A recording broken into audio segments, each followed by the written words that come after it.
దేశ జనాభాలో కేవలం 4.2% వాటా మాత్రమే ఉన్నప్పటికీ ఆంధ్రప్రదేశ్ ఇప్పుడు పెట్టుబడులను ఆకర్షించడంలో మిగతా రాష్ట్రాలను వెనుకనెట్టింది. పెట్టుబడిదారులకు అత్యంత స్నేహపాత్రమైన రాష్ట్రంగా నిలిచింది.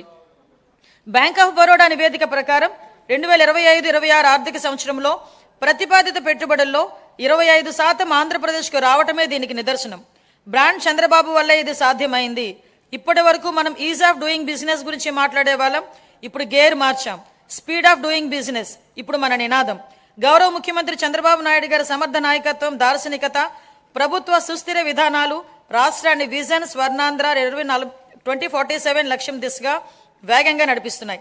ఆంధ్రప్రదేశ్ భవిష్యత్తుని స్వర్ణమయం చేసే మహాక్రతువులో గౌరవ ముఖ్యమంత్రి చారిత్రాత్మక పాత్ర పోషిస్తున్నారు. తాను నాటిన చెట్ల నీడలో తానెప్పటికీ కూర్చోలేనని తెలిసినా